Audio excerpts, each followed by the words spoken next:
Good afternoon. This is a PAS webinar on the NPPF and housing numbers. So hopefully everyone is in the right place. We've got an hour to do a kind of deep dive into the finalised NPPF and the changes that brings to housing numbers, land supply issues, housing delivery test, and sort of how housing numbers and local plan transitions interact. We are going to be using Slido to capture some of the questions rather than the chat within the teams, just so it's easier for us to kind of keep up to date. So we're really pleased to see that about 30 of you have submitted questions before the event. So we've been kind of cataloguing those and drawing them in. So you can access Slido either using the QR code, or if you look across the top of the bar on the Teams call, there's a little icon that says Slido, which you can click and that will pop up and it will take you into Slido. As I said, we've had lots of questions submitted thus far, and it's great to see that lots of you have been upvoting with the thumbs to kind of bring the most pertinent questions to the top. We would encourage everyone to do that. There are lots of questions that cover the kind of main areas of clarification and topics. So if you're able to see a question that's similar to what you want to ask, then please do kind of upvote it. And we'll have lots of time within the hour to cover some of those questions. So it's going to be a little bit of scene setting from MHCLG colleagues, and then we're going to have a kind of formal presentation from them on some of the changes introduced by the NPPF. And then, as I say, we're probably going to have time for about 30 minutes of Q&A, and then we'll pull together some of the Slido polls and thanks and close. I'm now going to hand over to Emily Jones, who's going to give an overview from the MHCLG side. So, Emily, thank you for joining us this afternoon, and over to you. Thanks very much, Shelley, and thanks so much all for joining today. It's really great to see such huge interest in this event, and also really just a quick word to reiterate our thanks for all of the feedback we received by the consultation responses. It's a hugely helpful and important part of the process. As Shelley said, colleagues today from the department will run through each of the key changes, particularly those relating to housing targets. But just to reiterate that our revised NPPF, although this is a crucial part of our wider planning reforms, is not the end of the story. You will have hopefully seen in our government response and other channels that we have committed to a range of other forthcoming work as well. And that includes a clearer set of national policies for decision making, and we intend to consult on that work later this year.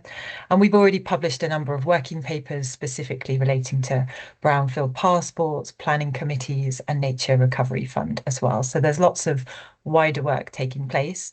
You may have already heard as well about our intention to introduce the Planning and Infrastructure Bill as soon as parliamentary time permits. And we have also committed to take forward some of the provisions within the Levelling Up and Regeneration Act, particularly in relation to build out and supporting greater transparency on build out related matters. So that was just a little reminder that this is one part, but not all of our wider work on planning. And there's huge amounts going on in the department, and we look forward to receiving your input and engagement on those different strands. So without further delay, I will hand over to Rob, who will commence the formal presentation. Thanks, Emily, and thanks, Rob. I am going to be driving the slide, so I will, it's going to be a little bit of next slide, please. So I will drive those further on for you, Rob.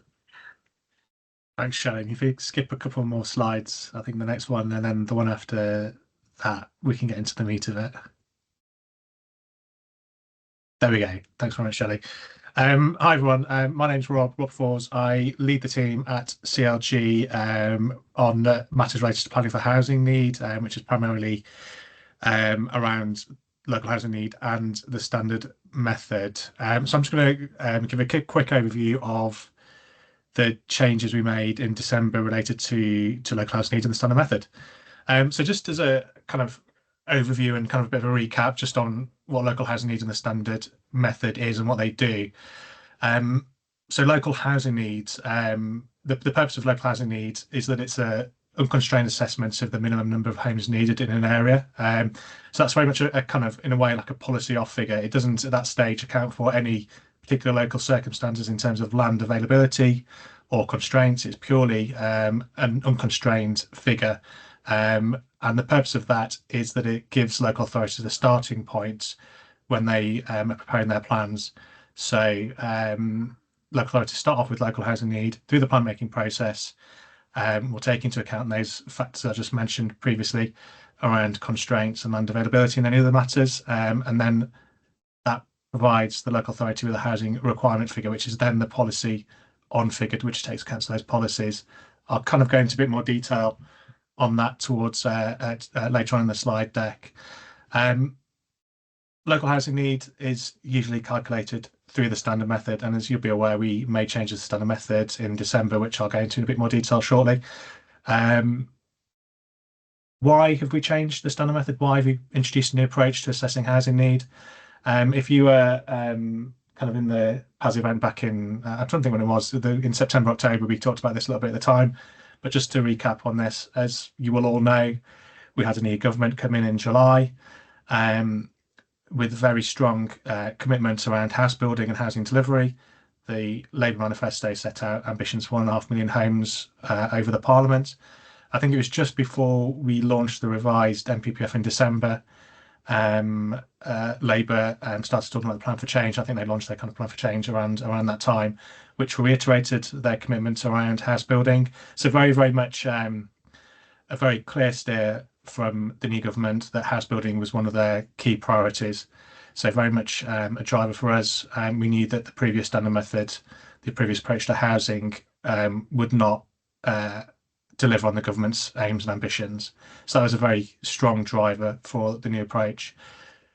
We were also wanted to revisit the standard method to look at how it distributes homes across England. Again, we had a very clear steer around taking account more of affordability. The government was very clear that they wanted to address issues around housing affordability as part of the overall narrative around house building. So that's something we took on board as we were developing our proposals. We had looked at the kind of previous feedback and previous kind of comments on the standard method around perhaps some of the complexity, some of the unpredictability of the standard method, and we took the opportunity to look at how we could introduce a new approach that provided more certainty and stability and would avoid complexity where we could.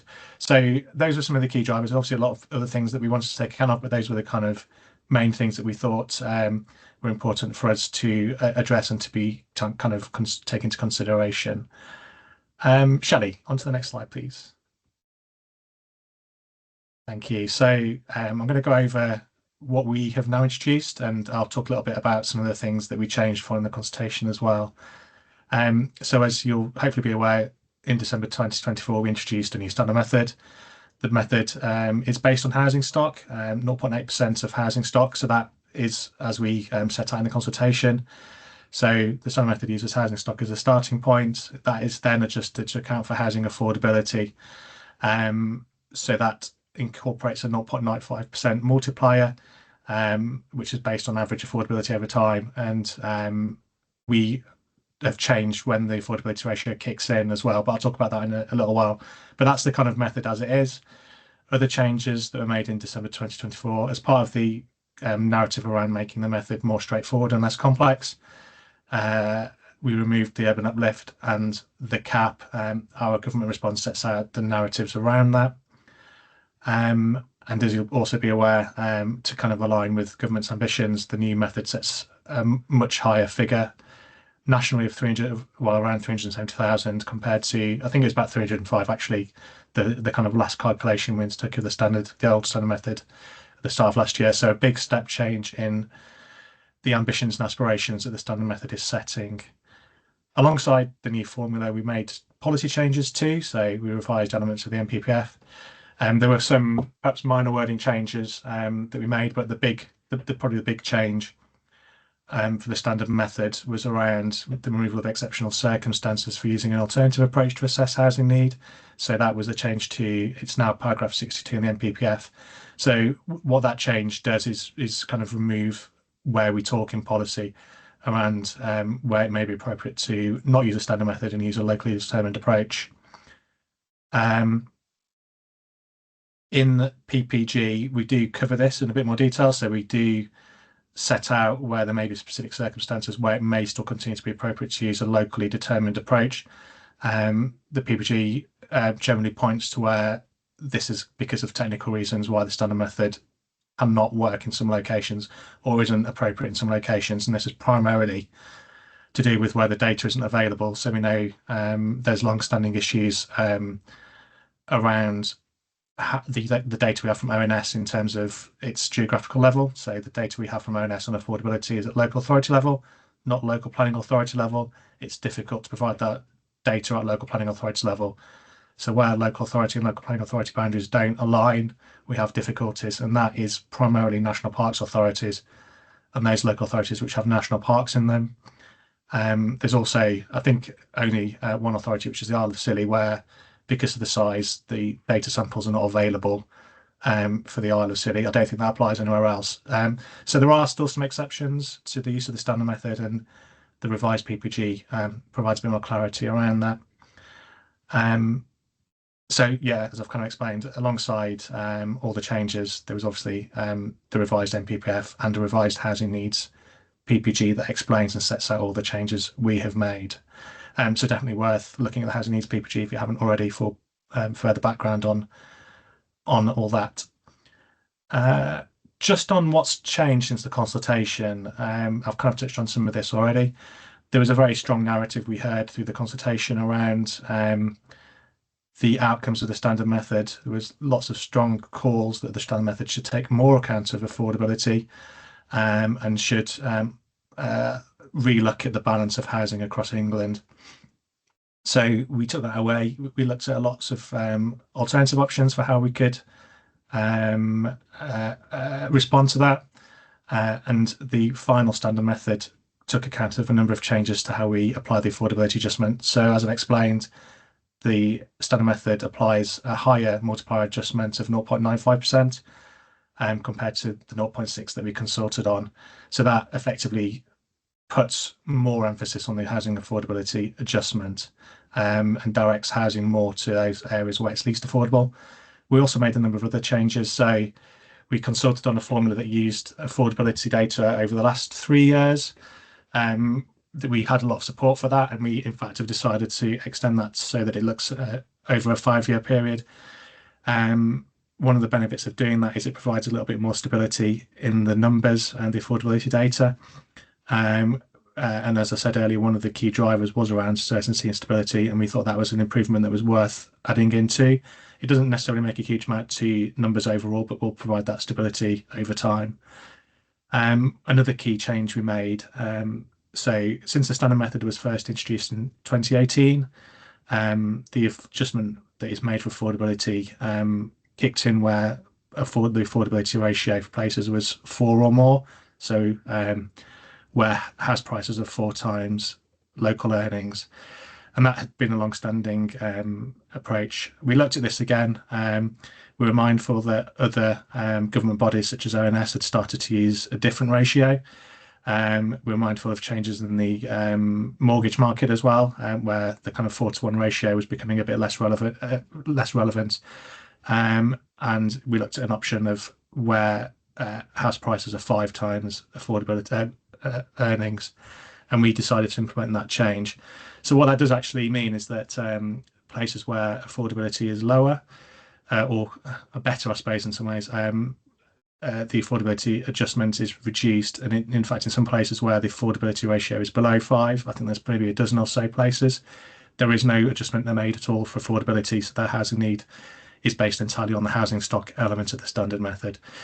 So all those changes altogether have the impact of increasing housing need in areas where affordability pressures are greatest, and reducing in areas where affordability is better. So effectively, London and the South East do see some increases compared to the method consulted on. Areas of the North and the Midlands see local housing need decreasing compared to the method consulted on.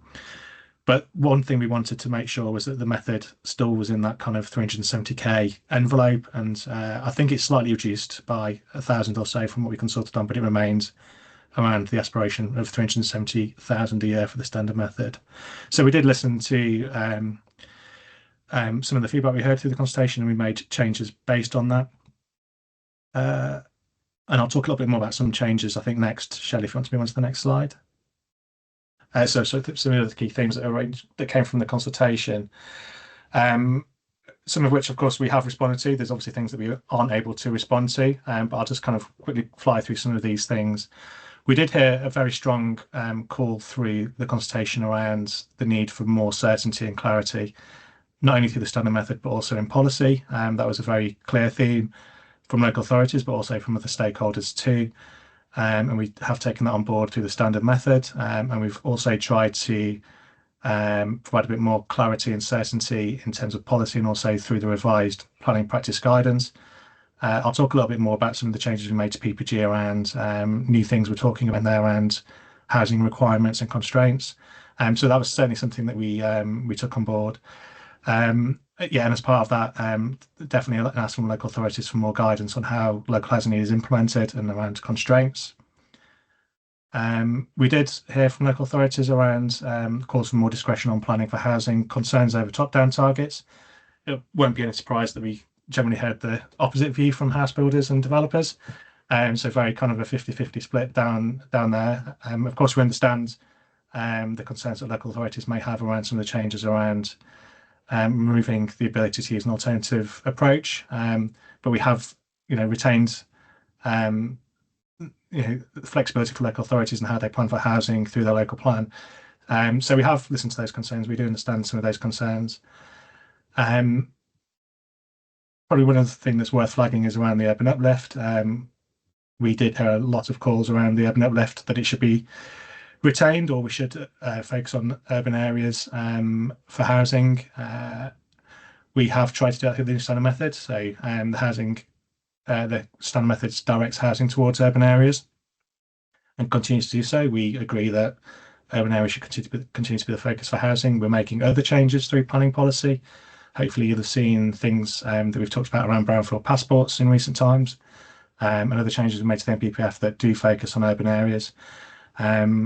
We did hear a lot of comments through the consultation around the urban uplift and kind of difficulties around its effectiveness as well. So there was definitely strong calls that the urban uplift wasn't working and wasn't really achieving the ambitions that it had when it was originally introduced. So we think there's other policy options that better account for housing in urban areas than perhaps what was in the end perhaps an arbitrary uplift that wasn't really kind of nestled in kind of the evidence, I suppose.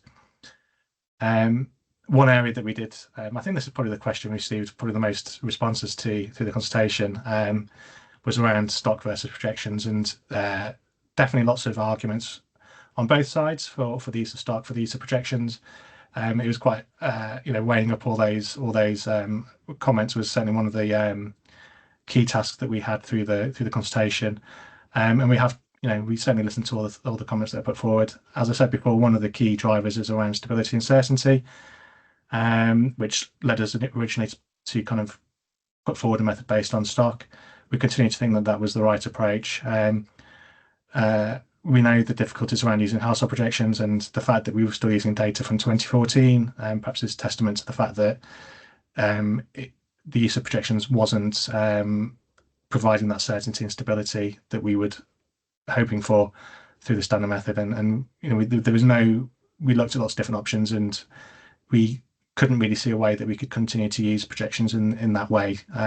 So there was a very strong logical argument to move to a different approach through that. We also heard again the support for using affordability in the method.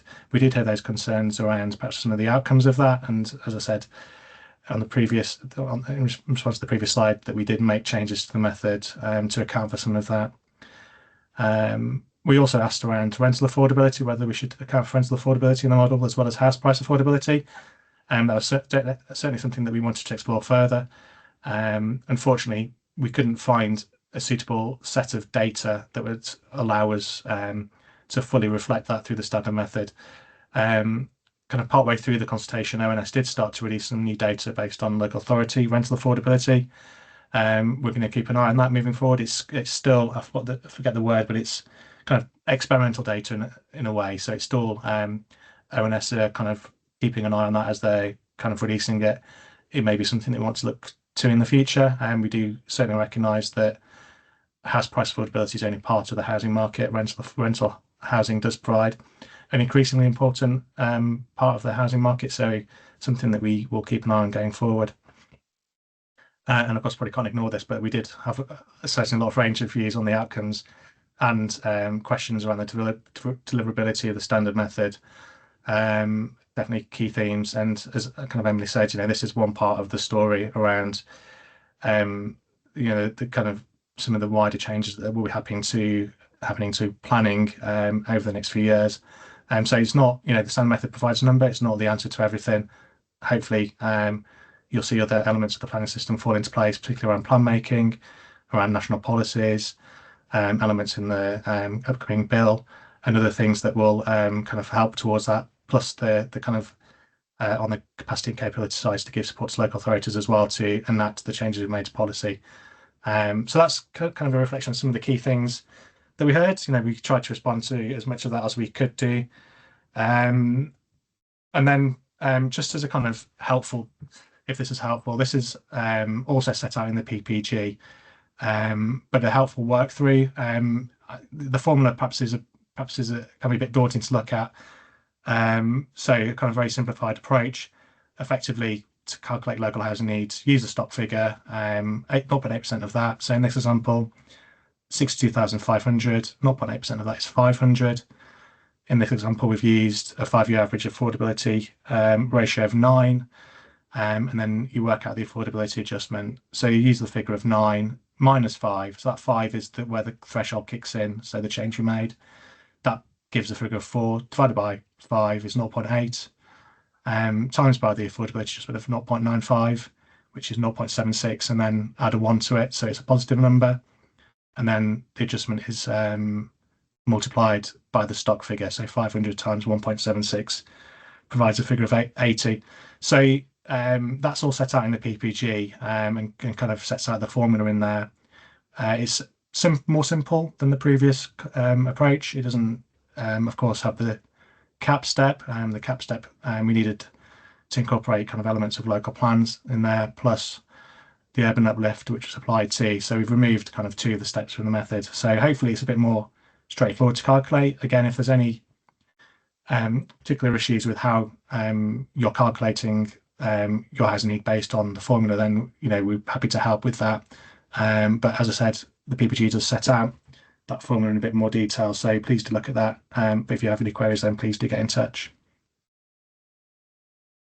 So just on the outcomes of the standard method, so this table sets out the standard method as of March 2024, so the kind of old method. The middle column is what we consulted on, and the column on the right is the method where we are now, so the figures as of December 2024, when we launched the new NPPF. So you can see that it's within that kind of 370,000 kind of envelope. The changes we made between July 2024 and December 2024. So you can see probably the big change there is the figures for London have gone up from just over 80,000 to nearly 88,000. I think it's also the east of England and the southeast of England that saw marginal increases, and all of the regions saw their figures fall. I think for local authorities, I think it's about 60% or slightly higher than 60% of local authorities saw their figures fall from the consultation, and 40% saw their figures go up. And the map of England on the right kind of shows that graphically. So the yellow areas are where LHN increased post-consultation, and the blue where it's gone down. So as I kind of said before, the adjustments to affordability that we made directed housing towards those least affordable areas, which London and the South East. So that's kind of just graphically showing the changes that as a result of the changes made post-consultation. On to the next slide, please, Shelley. So I just want to touch a bit on kind of the next steps from local housing need. What happens with local housing need? So what is the housing requirement? And well worth looking at the PPG, because we now have added some text on this. I don't think we've had text on this before, certainly not for a while, on what housing requirement is and how local authorities should go about assessing it. But basically, the housing requirement is the minimum of homes that a plan seeks to provide during the plan period. So that's the policy on figure. So local authorities should make an assessment of how many homes can be provided in their area. So look at those constraints, look at land availability and any of the relevant matters. I've referenced NPPF para 11B. So that talks about those nationally important constraints. They're in footnote 7. So I think it's strong reasons to restrict housing, the provision of housing, and it talks about things like flood risk, national landscapes, those kind of things. There's also a reference to considering the NPPF as a whole. So that provides that clarity around the kind of constraints that should be taken into account. But that's not exhaustive. That's not intended to be exhaustive. If there are other matters that local authorities that think are relevant, then they should be taking those into account too. That could be around the constraints on land or the constraints on delivery. We don't, we're not in the purpose of the NPPF is not to set out an exhaustive list of that. It's for the LPA to identify any relevant matters and then provide the evidence and justify that through examination. So definitely kind of, think about those issues that are relevant to you. Do they constrain housing supply in any way? And if so, then evidence and justify that through the local plan making process. What we would say is that we would definitely expect local authorities to be exploring all options to meet their housing need. So around the strong narrative around brownfield, I've already talked about. So there are things around brownfield passports that we're doing. So government are putting a lot of emphasis on making the best use of brownfield land, working with neighbouring authorities. So under the current planning system, D2C is still around, and we'd expect local authorities to continue to have those discussions with neighbours. Again, kind of further down the line, the work that the kind of announcements we've been making around strategic planning will all be kind of factored into that as we move forward. And as you'll be aware, greenbelt changes we made to the NPPF in December, greenbelt, grey belt, and the importance on reviewing greenbelt as set out in those changes. And then just as NPPF says, the overall aim should be to be meeting your housing need as far as you can, taking into account those constraints.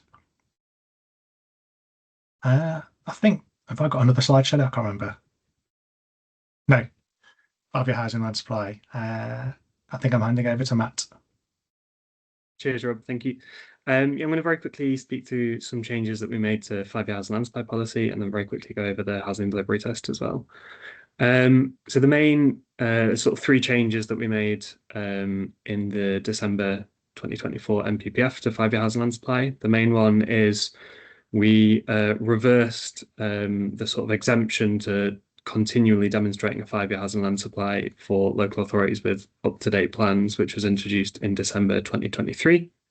So the new NPPF now says that kind of goes back to the pre-December 2023 position, which is that all local authorities will need to continually demonstrate a 5-year housing land supply, regardless of their plan status. So if you have a plan which is less than 5 years old, your 5-year housing land supply should be demonstrated against housing requirement in the plan. And if it's more than 5 years old, the 5-year housing land supply should be demonstrated against the new LHN figure.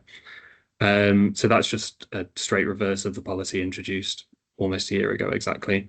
So you should be familiar with how that works. On buffers, again, we reversed the policy to remove the 5% buffer. So the 5% buffer has been reinstated, which applies to all 5-year housing land supply calculations. We have not reinstated the 10% buffer, mainly because we're getting rid of APSs, which I'll come on to in a minute. We've also introduced a new trigger for the 20% buffer. So it's a sort of transitional arrangement. So the 20% buffer, as well as applying through as a consequence of the housing delivery test, it will also apply from July 2026, where a local authority has a plan which was adopted under the previous NPPF, i.e. under the previous standard method.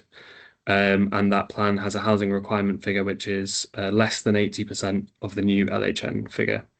So essentially, if you have a plan which is pre-new standard method, which plans for a significantly lower than the new standard method figure, you'll have to add a 20% buffer onto your housing land supply calculations, and that will be applied in the same way as the other buffers, 5% buffer and the 20% HDT buffer.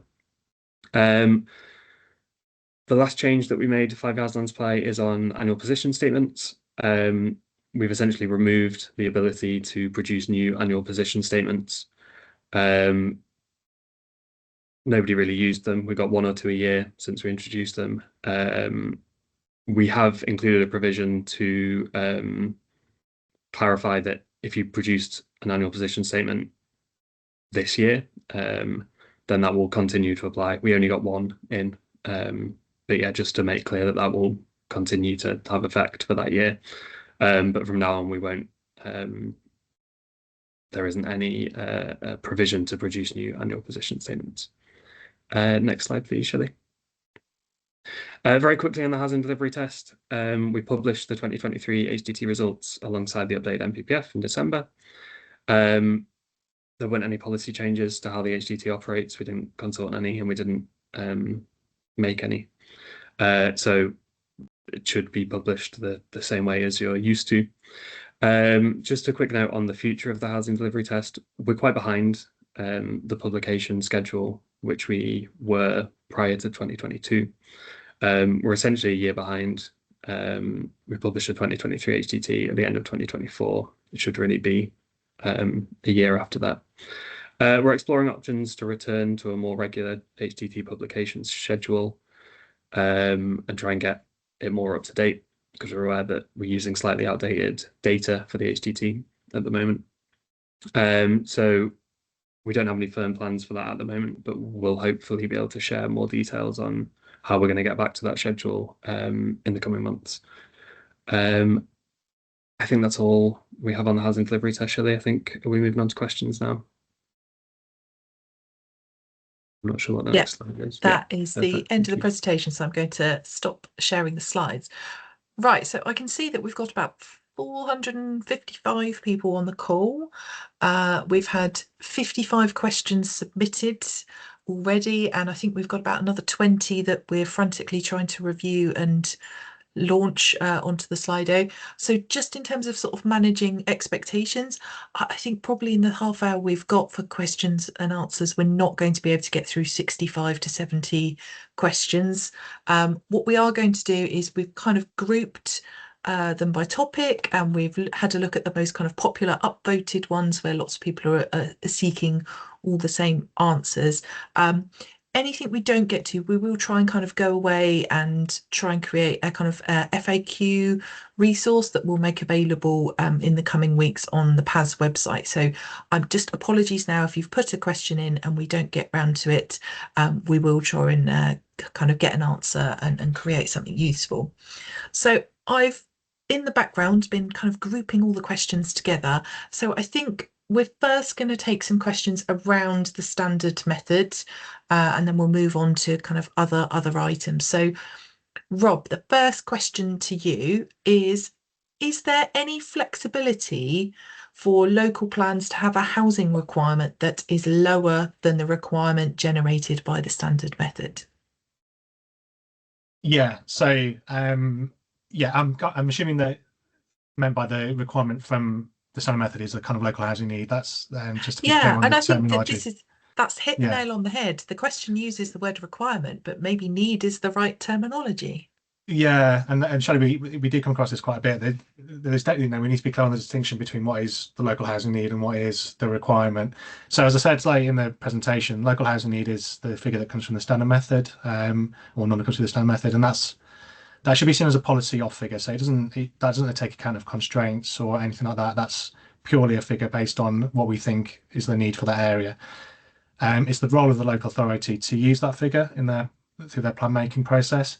It's for the local authority to look at their land availability, look at their constraints, look at any other factors that may mean they can't meet the housing need in full. So as I said in the presentation, the NPPF does point towards things like natural landscapes to flood risk. So there's kind of nationally important issues, but those aren't, that's not an exclusive list of things. If there's other issues that local authorities think are relevant, then they really, they should be exploring those. There may be very locally specific things that may only apply to their authority, for example, around, any particular issues around deliverability, for example. So those are all things that can be taken into account. What local authorities will need to do is justify and evidence those issues.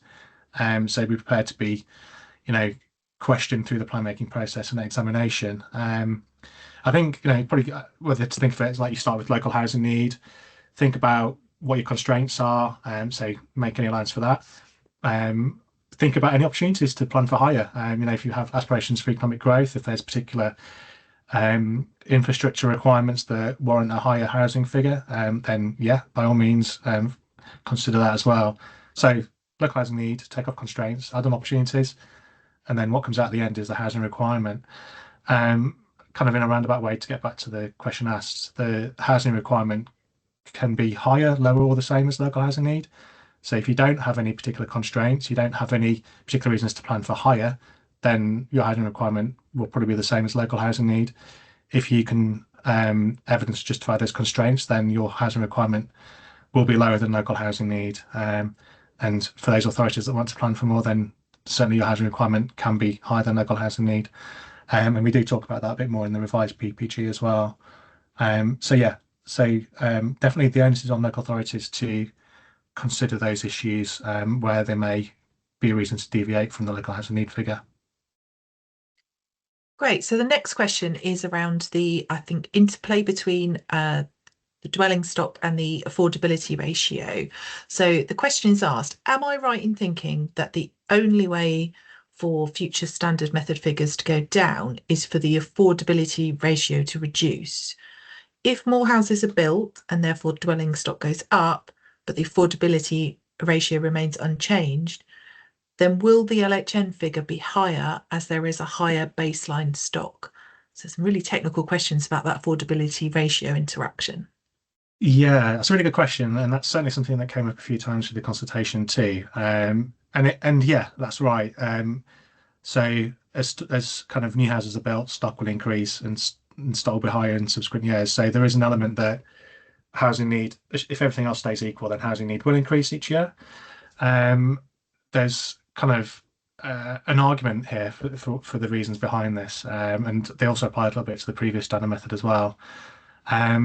So what we would say to that is if you're providing enough houses to impact on affordability, then the affordability ratio will go down.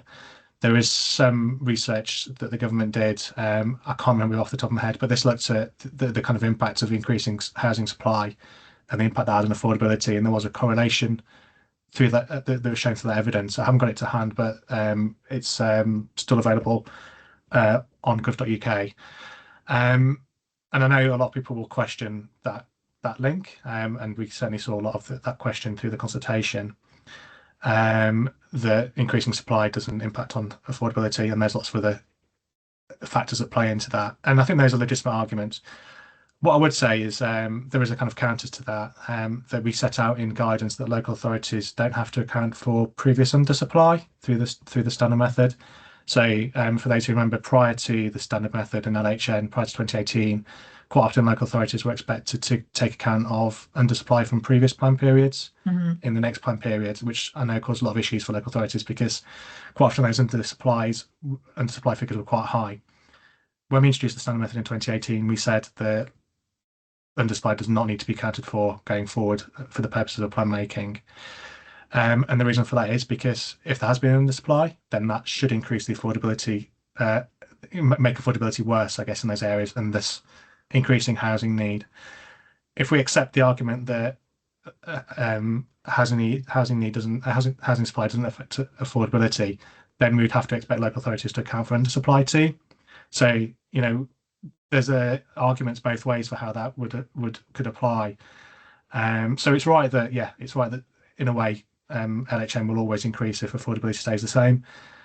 We could look at how that, we could change that, but there's also other things that we perhaps need to think about around that undersupply issue, which I suspect would make most authorities perhaps in a less easy position with their plans moving forward.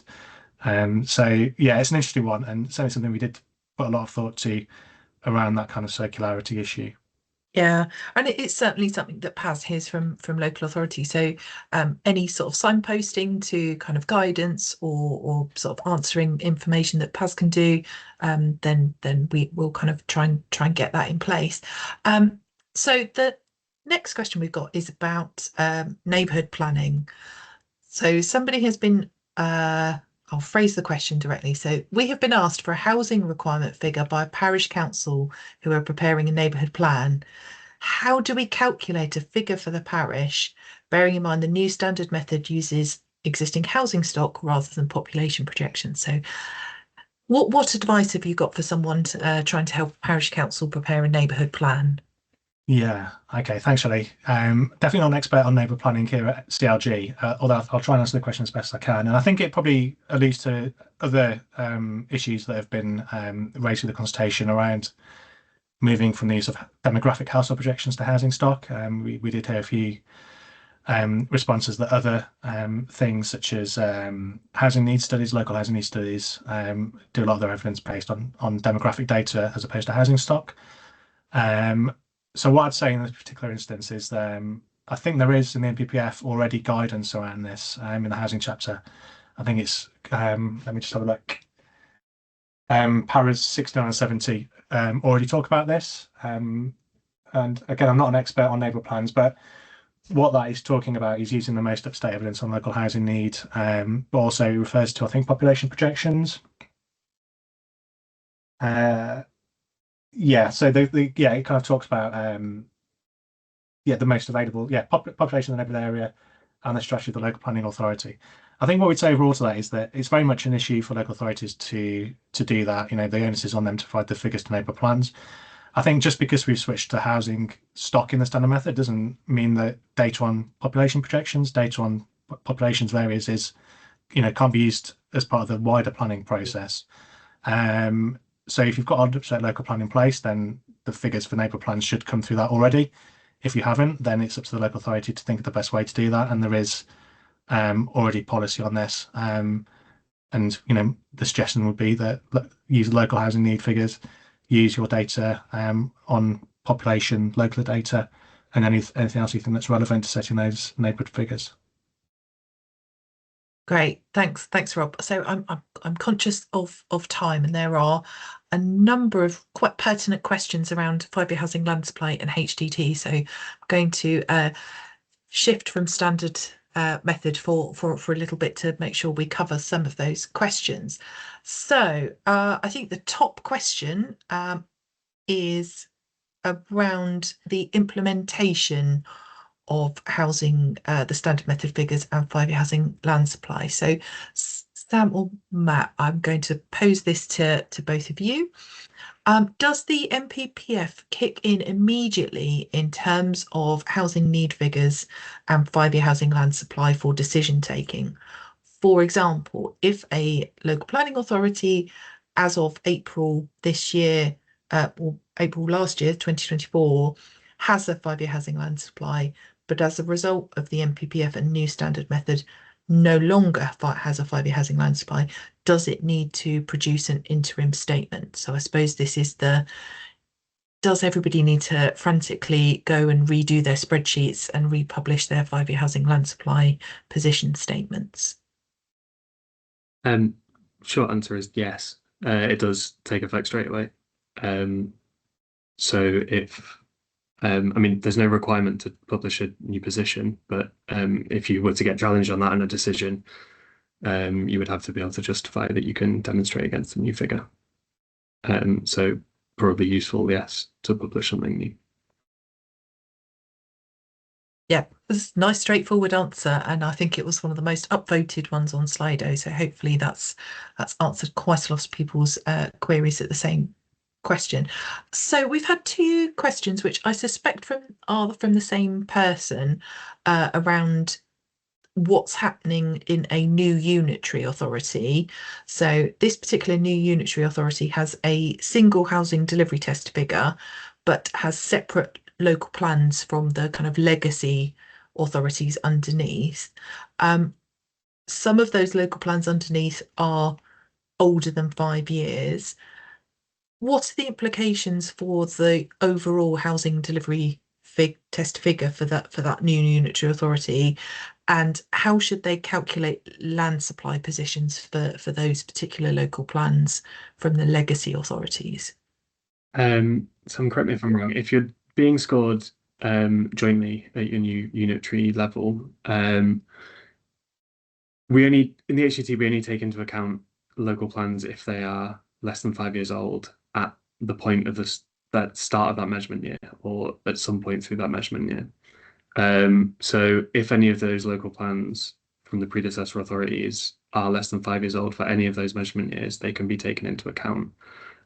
So the housing requirement that you would be scored against in the housing delivery test for that measurement year would be a mix of the old local plan figure if it was less than 5 years old at that point, or the LHN figure for the other predecessor authorities that don't have an up-to-date plan. If none of the predecessor authorities have an up-to-date plan for that measurement year, then it would just be the combined LHN score of that year for those predecessor authorities, or just the LHN figure for the new authority. For 5-year housing land supply, it's essentially the same picture. If your requirement that you should be demonstrating against can be a mix of the old local plan figures, if those local plan figures are still up to date, i.e. less than 5 years old, and then the LHM figure for the predecessor authorities that aren't. Sam, has that covered everything? Yeah, I mean that's right. The only thing I'd add, which I'm sure authorities are already aware of anyway, is that if you're a newly unitarised authority, you've got 5 years in which you can choose to be judged against your predecessor boundaries or against the new boundary. But in the latter case, as Matt said, you kind of have to tot up all the different requirements or LHN figures from those predecessors to give an overall figure. That's really helpful, so thank you. So another query, I think probably relevant to a lot of people who might be trying to get their local plan through examination or under examination in the current system. There's lots and lots of authorities heading for submission under the current system. So if a local plan is under examination through the transitional arrangements and the existing plan is more than 5 years old, should local planning authorities use the standard method or the housing requirement from the emerging local plan to identify their housing requirement for land supply purposes? Standard method. You should only use the new local plan figure once it's adopted. Great. So, I mean, there's going to be two positions for that council, isn't it? They're going to have to publish their land supply position in the normal way against the standard method, but presumably a big chunk of their evidence base into that local plan examination hearings is going to be creating a new land supply position to give certainty to that inspector that the sites are kind of I mean that's a good point. The 5 years land supply that you will demonstrate as part of the emerging plan, as part of the plan evidence base, should be against the plan figure. Yep. But the 5 years land supply that you will be defending while that plan is emerging should be against the new LHN figure. Fantastic. Right. I'm conscious that we are speedily rocketing towards the end of the session. So got one last remaining question, which I think is picks up on all the other stuff that's happening in the local government world, not just planning world. So someone has asked, how does the timetable for the production of local plans and the standard method fit with the local government reorganisation that's happening in parts of the country? So somebody Thank else you, can. Shelley, and I'm happy to come in from the local plans perspective and answer that. I mean, the key message to all authorities with this, when these different situations pertaining, is to continue working on your plans. The government's made a clear message that it wants to get these new ambitious plans in place as soon as possible with the increased numbers. So that should be the priority. Certainly, the implications of local government reorganisation, they will be considered, but we need to look at them in a more nuanced way, looking at the different circumstances in each case. So key message there, do continue getting a plan in place as quickly as possible. That's really helpful, Sarah. So I think from looking at my end of the Slido, that is definitely the general thrust of the most popular ones. I think there is the most popular one that we haven't yet got to, which I'm not sure is a question. I think it's more of a statement, and it's definitely something that we kind of hear around delivery being in the hands of developers rather than in the hands of LPAs. So I wonder whether anyone on the call from the OHD is able to, I suppose, talk a bit more about some of the LURA and commencement notices. So some of the kind of other parts that we're going to see kind of coming forward to help address that. Thanks, Shelley. I can come in on this, and others MHCLG side do feel free to join.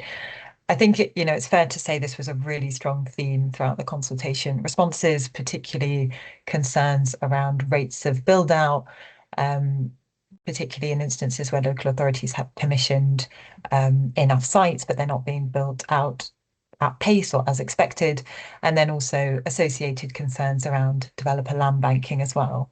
And we know these issues are complex. The CMA the CMA published a report on this, doing a bit of a deep dive into some of the causing factors and potential solutions. And I think there's a number of things we're doing on this front. One of the key recommendations from the CMA report was around diversification of the housing market, so making sure we have lots of different types of housing coming forward. That includes SMEs, custom build, community-led homes. So making sure we have different products that can be built out quickly. So one of the things we've done in the NPPF is made policy changes to strengthen diversification, which we know drives build out at a faster pace. So this includes particular focus on mixed tenure developments, greater proportions of affordable housing, and then wider efforts to bolster the role of SMEs within the market as well. And then it's exactly as you say, we want to also bring greater transparency to this issue. We know there's lots of anecdotal evidence. We do have the CMA report, but generally it's an area that lacks consistent and detailed evidence, which is why we want to take steps to bring forward the transparency measures within the Levelling Up and Regen Act. And exactly as you set out, that will include development commencement notices and development progress reports. And we'll also be bringing forward a measure that provides local planning authorities with the powers to decline future planning applications made by developers where there have been instances where they have failed to build out earlier permissions granted on land within that authority's area as well. And we've committed to a technical consultation, which we'll be providing more information on in due course. So it's quite a lot to come on this area. We know it's a big issue, an area of concern, and we are responding accordingly. Thanks, Emily. And I think that's probably going to give comfort to quite a lot of LPAs that, like you're hearing that message coming forward from them. It's certainly a message that Paz hears frequently, and it's good to hear that you're kind of receiving that intel through the consultation and other means as well. So it's the message feels like it's being heard, which I think is great.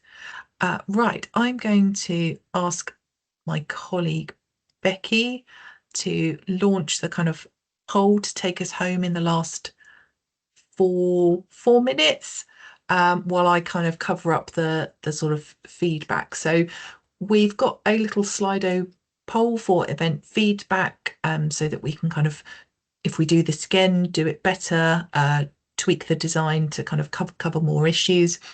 But this isn't the only PAS event that we're running to support the implementation of the NPPF. So we've got some other topic focused based webinars coming up. We've got one on Greenbelt on the 18th of February and one on the kind of golden rules and viability issues on the 19th of February as well. And you can find details for all that on PAS Eventbrite or through our web pages. We're also going to make the slides of this session available on the PAS website. So for anyone who wasn't able to join the call, we'll have that information available. As I said, appreciate the volume of questions we've been asked has sort of far exceeded the time that we had available to us to answer them. So we're going to be taking those away and generating some FAQs, which again we'll make available on our website at the earliest convenience for people on the call. So thank you very much to my colleagues who've been on the call, Steve and Becky, who've been diligently behind the scenes, making all the whizzy tech happen seamlessly. Thank you to Rob, Emily, Sam, Sarah and Matt, who've been on the call from MHCLG. Appreciate you giving up your time to talk to local authorities and answer any kind of questions of clarification around the implementation. Appreciate everything's really busy. And thank you to everyone on the call who's joined and given up an hour of their very busy time from local planning authority to hear this as well. So I hope you all have a good rest of the day and thank you all for joining.